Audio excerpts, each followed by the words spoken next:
बड़ा अच्छा सवाल किया आपने। जैसे कि दमे के मरीज कई सारे होते हैं। मतलब दमा ऐसी बीमारी है जो छोटे से छोटे बच्चों में शुरू हो जाती है और बूढ़ों तक जाती है। दिक्कत ये होती है कि कई बार दमा की सही पहचान नहीं हो पाती। ऐसा नहीं है कि हर मरीज़ को दमा होता है। तो पहली चीज़ ये पता लगाना कि इस मरीज़ को दमा ही है या कोई और बीमारी है, क्योंकि हर सांस की बीमारी में मरीज़ के सांस चढ़ती है और उसे खांसी आती है। सही बीमारी सही समय पे पता लग के सही इलाज हो सके और कम से कम दवाइयाँ जिसमें इलाज हो सके, इसकी पूरी कोशिश की जाती है एक सुपर स्पेशलिस्ट के द्वारा। नमस्कार, आप सभी का इंडिया की धाड़ में बहुत बहुत स्वागत है। और इस समय हम मौजूद हैं IBM हॉस्पिटल जाटल रोड पे। आपको हम बताना चाहेंगे कि पानीपत के अंदर सुपर स्पेशलिस्ट डॉक्टर कह सकते हैं हम, वो आ चुके हैं।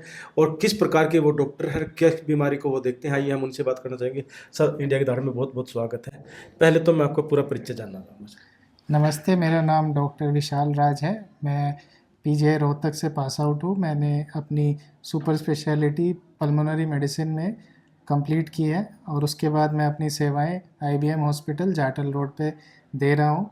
मेरे OPD की टाइमिंग सुबह 10 से 2 और शाम में 5 से 7 बजे तक होती है। ये सांस से संबंधित आपको कोई भी गंभीर समस्या हो, जैसे कि COPD, दमा, फेफड़ों का कैंसर या ILD, या फिर खर्राटे आते हो, रात भर नींद में तकलीफ़ होती हो, सोने में दिक्कत आती हो, या फिर आपको न्यूमोनिया हो, या फिर कोई बिगड़ी हुई TB हो, या और इन सभी प्रकार के कॉम्प्लेक्स फेफड़ों के संबंधित जो भी बीमारियां हैं उसके लिए आप मुझसे परामर्श कर सकते हैं IBM हॉस्पिटल में। इसके अलावा अगर आपको कोई एडवांस प्रोसीजर जैसे ब्रोंकोस्कोपी, ईबस और स्लीप स्टडी, और जैसे आगे चल के हम स्टेंटिंग वगैरह की जो रिक्वायरमेंट होती है उन मरीजों को जिनके सांस की नली में गांठ होती है, जिसको निकाल के उसके अंदर स्टेंट डालनी पड़ती है, इस तरह की सुविधाएं भी हम आगे लेके आने वाले हैं इस अस्पताल में। तो मेरा कहने का मतलब इस माध्यम से मैं बस ये पहुंचाना चाहता हूं लोगों तक कि अब पल्मोनरी मेडिसिन की हाई एंड सुविधाएं अब पानीपत जैसे शहर में भी अवेलेबल होने जा रही हैं। धन्यवाद। अच्छा डॉक्टर साहब, आपने जैसे बताया स्वास्थ्य संबंधित बीमारियां आपके पास का इलाज करते हैं।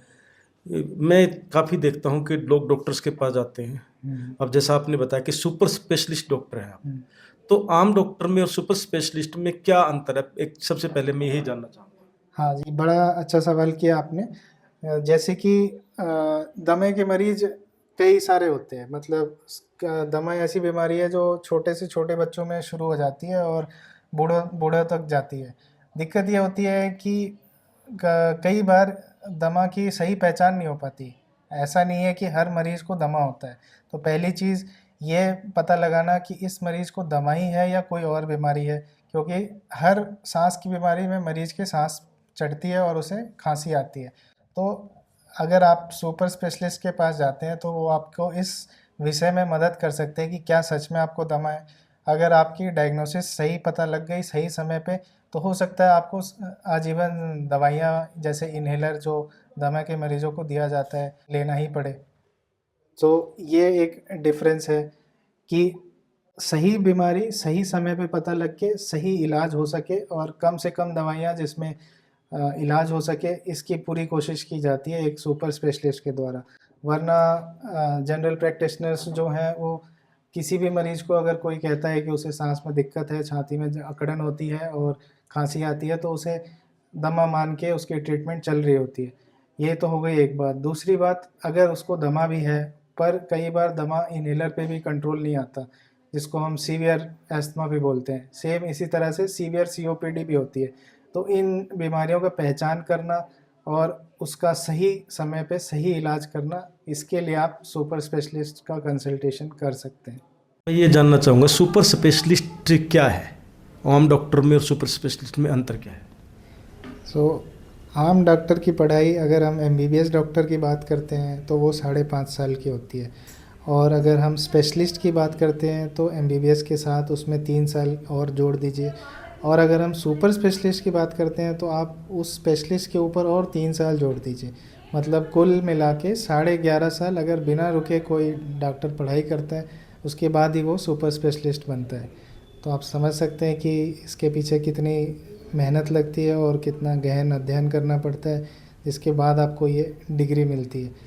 और इस सिर्फ डिग्री की बात नहीं है, इससे ये भी है कि आप इतने साल तक मरीजों के संपर्क में रहते हैं और उनके एक छोटी से छोटी बीमारी से लेके गंभीर से गंभीर समस्या को आप देखते हैं और सीखते हैं और उसमें आप अनुभव प्राप्त करते हैं।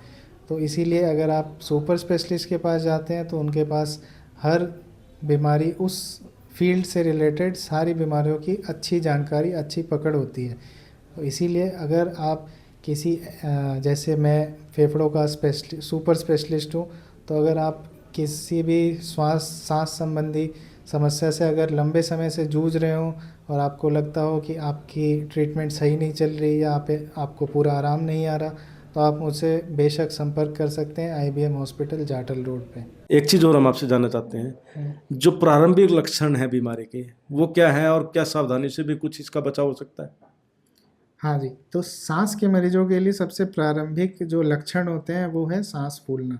ठीक है, उसके अलावा कई लोगों में खांसी की भी शुरुआत होती है। ये दो प्रमुख लक्षण हैं जो सांस की बीमारी की तरफ इशारा करते हैं। इसीलिए अगर आपको लंबे समय तक खांसी चल रही है, लंबे समय का मतलब अगर 2 हफ्ते से ज़्यादा तक की खांसी चल रही है, या फिर आपको सीढ़ी चढ़ने पे या पैदल चलने पे, कुछ दूर चलने पे अगर सांस चढ़ते हैं, तो ये लक्षण हो सकते हैं प्रारंभिक सांस से संबंधित समस्या की। तो इसका सबसे पहला चीज़ तो ये कि आप इन लक्षणों को पहचानें कि कुछ दिक्कत है। जितने जल्दी आप इसको पहचानेंगे और इग्नोर ना करें, तो उसके लिए आप परामर्श करें किसी भी आपके नियरेस्ट डॉक्टर से, ताकि वो आपका पूर्ण जांच कर सके, जिसमें आपका फेफड़ों का एक्सरे भी हो सकता है और फूंक मारने की जो जांच जिसे हम स्पायरोमेट्री करते हैं, उससे एक हद तक अंदाज़ा लग जाता है कि आपके फेफड़े कितने काम कर रहे हैं। उस हिसाब से आपका सही बीमारी का पता सही समय पे लगाया जा सकता है। तो ये चीज़ें हैं। तो देख सकते हैं डॉक्टर विशाल राज जो एमबीबीएस एमडी हमारे साथ हैं और उसके बाद डीएमबी इनके द्वारा की गई है और काफ़ी अनुभवी डॉक्टर हैं जो आज आईबीएम हॉस्पिटल में अपनी सेवाएं दे रहे हैं।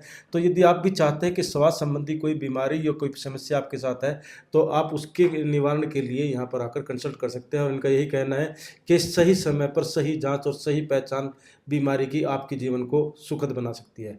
तो इस खबर को ज़्यादा शेयर करें और चैनल को भी फॉलो करना ना भूलें। इंडिया की धाड़ के लिए आदेश त्यागी। जय हिंद, जय भारत।